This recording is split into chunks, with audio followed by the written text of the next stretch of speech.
Welcome back to Lowcountry Money Talk. We have really already kicked it off with some heavy and good topics. Bill Bloyd, you are back. Thank you.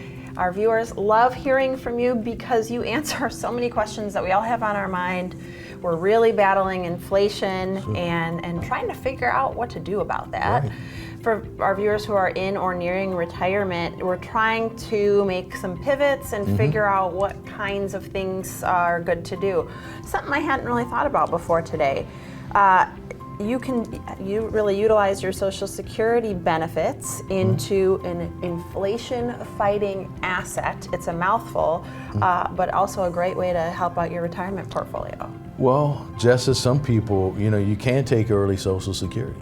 So, I'm not advising you to. That's something you need to talk to with your accountant or CPA or whatever in the Social Security office, but I'm just going to give you a few ideas you may consider. When you go in there, you can ask some questions. Yes, that's okay? what we've got for you. So let's take a look at that. So let's say, and I've seen this over the years, I've been doing this a while. So let's say, for instance, I have a person that needs additional income and they're no longer working at all, their spouse isn't working, and they're taking, I don't know, let's say $1,000 or $2,000 a month out of their IRA. Well, the first thing, let's say they're under 70 and they're not taking Social Security yet. And I'm like, okay, does it really make sense to take money out of an IRA, which is 100% taxable, when I'm not taking my Social Security first? Right. Which can be taxable, but the highest level of your Social Security that may be taxable at the current rate is 85%. Now, if I take $1 out in an IRA, it's 100% taxable, a traditional IRA. If I take money from my Social Security, up to 85% of it may be taxable, but maybe none of it's taxable. It depends on my income. So these are questions I would take to my tax professional, and I'd say, hey, look, I'm taking $1,000, $1,500, whatever it is a month out of my IRA.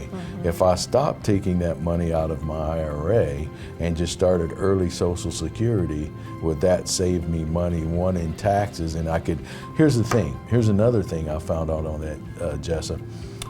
If, let's say, me and my spouse both die, okay, how much of my Social Security does my heirs get? How much would they get? None. None. How much of my IRA would they get? Whatever's left. Yeah, okay.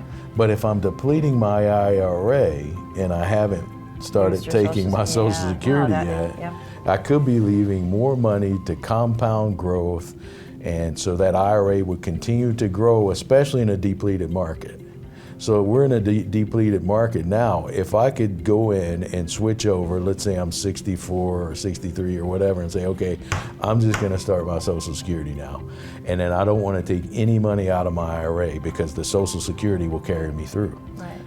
To me, that leaves my children in a better status, that leaves my IRA in a better status for me to use later, because I'm not taking it out in a depleted market, so it can accumulate back. So that's what I'm smart. That is so smart. And obviously it's individual, it depends on a lot of factors. Go check it out. But yeah, a really good thing to look into. Okay, well, this is another one we've all got on our minds. We've got our retirement money. We've also got a recession. It looks very recession-y. Is that a word? Feels it. Let me see. It's out there. What do we do to protect the assets, to protect our retirement money right now? Right. Okay. A lot of people were getting ready to retire. We talked about in previous shows, look, maybe I can work a little bit longer. Maybe I don't need to retire. There are several advantages to that. There are some disadvantages depending on your health and certain things.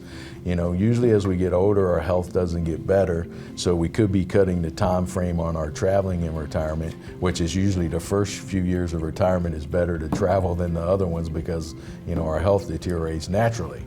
And we spoke about that. Maybe we keep working, we take vacations instead of, and we consider that, hey, that's part of retirement. I'm just spending down some of my vacation instead of saving it later and get paid on it and all that stuff. So that's one thing. But getting back to the recession and the retirement, if we need funds, if we've got to pay bills, the funds have to come from somewhere. Right.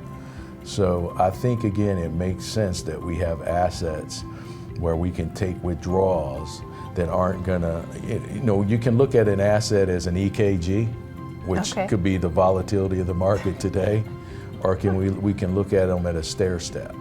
A stair step means maybe we're going up slowly, but there's no downside to it. Right. So usually you may look to banks, you may look at government issues, you may look at insurance companies. Usually they're going to have something that would go along that staircase.